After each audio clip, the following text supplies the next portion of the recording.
पानी में डूबे तो मृत्यु निश्चित, पानी में डूबे तो मृत्यु निश्चित, और भक्ति में डूबे तो मुक्ति निश्चित। दुनिया रचने वाले को भगवान कहते हैं और संकट हरने वाले को हनुमान कहते हैं। ना किसी को नाराज करके जियो, ना किसी से नाराज होकर के जियो। जिंदगी बस कुछ पलों की है, सबको खुश रखो और खुश होकर के जियो। पांच तत्व का पुतला प्राणी सूरज सबकी न्यारी, कलाकार है कैसा भगवान उससे दुनिया हारी। जैसी करनी वैसी भरनी कर ले सुंदर काम, रे मन अब तू चेत जा भजले हरि का नाम। जिंदगी मिली है तो कुछ करके दिखाओ, जिंदगी मिली है तो कुछ करके दिखाओ। वक्त अगर खराब है तो उसे बदल के दिखाओ। मित्र वही जो भीड़ में खोने ना दे, और लक्ष्य वही जो रात में सोने ना दे। जिसकी गति और मति सत्य की होती है, उसका रथ आज भी श्री कृष्ण चलाते हैं। जिन खेतों में बारिश नहीं होती वहाँ की फसलें खराब हो जाती हैं, और जिन घरों में धर्म संस्कार नहीं होते वहाँ की नस्लें खराब हो जाती हैं। हमारे जीवन में 7 सुख होते हैं, और वो 7 सुख कौन कौन से सुख होते हैं? पहला सुख निरोगी काया, दूजा सुख घर में माया, तीसरा सुख कुलवंती नारी, चौथा सुख पुत्र हो आज्ञाकारी, पांचवा सुख स्वदेश में वासा, छठवा सुख राज हो पासा, सातवां सुख संतोषी जीवन, ऐसा हो तो धन्य हो जीवन। हाँ? आवत ही हर शय नहीं, नैनन नहीं स्नेह, आवत ही हर शय नहीं, नैनन नहीं स्नेह, तुलसी तहा न जाइए कंचन बरसे में।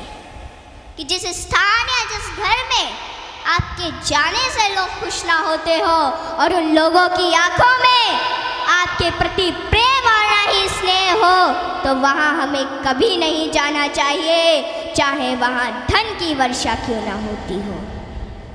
हाँ? यदि किसी बच्चे को उपहार ना दिया जाए तो वह थोड़ी देर रोता है, पर संस्कार ना दिया जाए तो जीवन भर रोएगा। शिक्षा कहीं से भी प्राप्त की जा सकती है, लेकिन संस्कार हमेशा घर से ही मिलते हैं। कुदरत यानी भगवान ने हमें आनंद ही आनंद दिया है, दुख तो हमारी खोज है। तीर को आगे छोड़ने से पहले पीछे खींचना पड़ता है, ठीक उसी प्रकार अच्छे दिनों के लिए बुरे दिनों से लड़ना पड़ता है। गति के लिए चरण और प्रगति के लिए आचरण बहुत जरूरी है।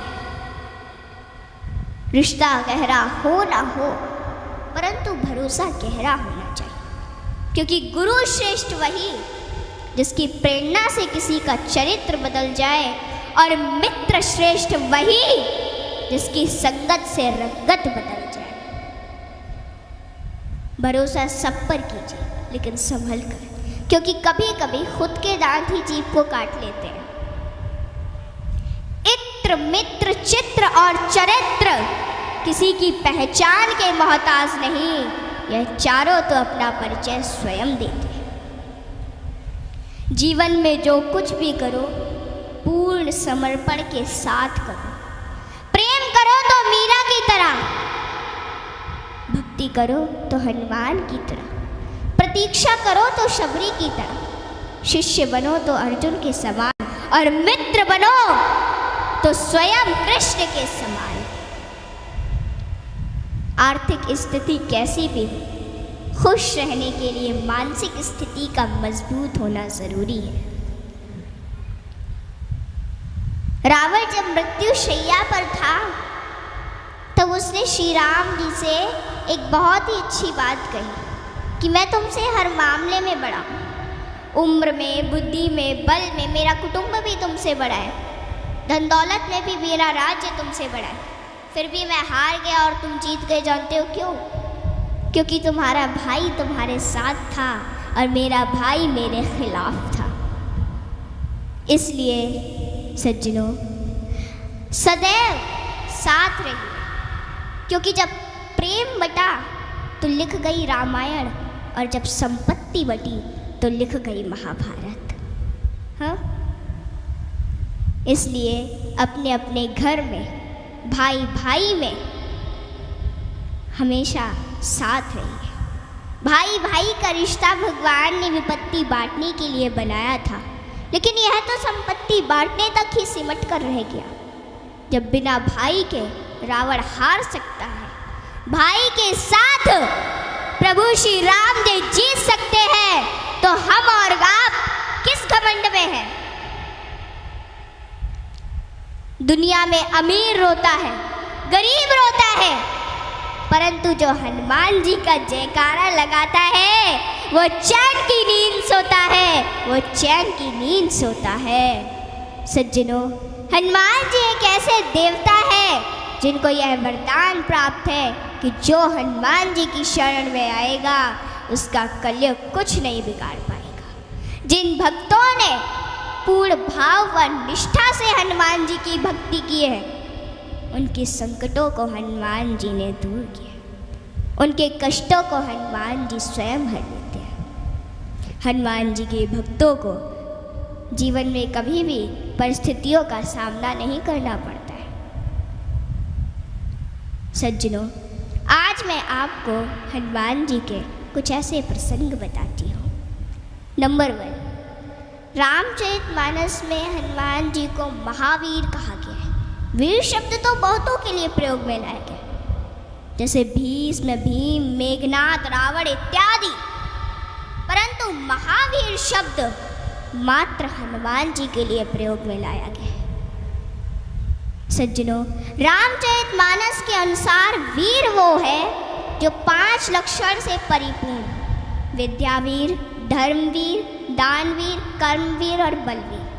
परंतु महावीर वो है जिसने 5 लक्षण के वीर को अपने वश में कर रखा, और राम जी में ये 5 लक्षण थे और हनुमान जी ने अपने वश में कर रखा था। कहते हैं ना कि भगत के वश में है भगवान, और हनुमान जी तो श्री राम जी की परम भक्त हैं। और रामचरितमानस की यह चौपाई इसे सिद्ध करती है कि सुमिर पवन सुत पावन नामू, अपने बस करी राखे राम। रामचरितमानस में हनुमान जी को महावीर बजरंगी भी कहा गया है। इंद्र के ऐरावत हाथी में 10,000 हाथियों का बल होता है। ऐरावत में कितने 10,000 हाथियों का बल होता है ऐरावत में। दिक्पाल में 10,000 ऐरावत जितना बल होता है, और इंद्र में 10,000 दिक्पाल जितना बल होता है। परंतु हनुमान जी की सबसे छोटी उंगली में 10,000 इंद्र का बल होता है। माताओं बहनों, हनुमान जी में इतना बल उनके आजीवन ब्रह्मचर्य पालन के कारण था। नंबर 2, एक बार हनुमान जी से प्रसन्न होकर माता सीता ने उन्हें हीरो का एक हार दिया, और बाकी सेवकों को भी रतन जड़े आभूषण दिए। हनुमान जी ने उस हार को ले लिया माता से, और फिर उस हार के प्रत्येक हीरे को निकाल कर और घुमा घुमा कर देखने लगे, और फिर उन्हें चबा चबा कर जमीन पर फेंकने लगे। यह देखकर माता सीता को थोड़ा क्रोध आ गया, और माता सीता तुरंत हनुमान जी से बोली कि हनुमान, ये आप क्या कर रहे हैं? इतने मूल्यवान हार को आप नोच खसोट कर नष्ट कर रहे हैं, नीचे फेंक रहे हैं। तो अश्रुपूरित नेत्रों से हनुमान जी बोले कि माते, मैं तो केवल इन रत्नों को खोलकर यह देखना चाहता था कि इनमें मेरे प्रभु श्री राम और माता सीता बसते हैं अथवा नहीं। आप दोनों के बिना इन पत्थरों का मेरे लिए क्या मूल्य है? वहाँ पे खड़े बाकी सेवक भी ये सभी घटना देख रहे थे, और वे तुरंत बोले कि हनुमान, यदि इस निर्जीव वस्तु में श्री राम नहीं तो श्री राम कहाँ है? हनुमान जी ने कहा कि श्री राम तो मेरे हृदय में बसते हैं। और इतना कहते ही उन्होंने अपनी छाती चीर डाली और सज्जनों, माता सीता सहित सभी सेवकों को हनुमान जी के हृदय में प्रभु श्री राम के दर्शन। माताओं, भगवान हम सभी के हृदय में विद्यमान है, इन्हें कहीं बाहर खोजने की आवश्यकता नहीं है।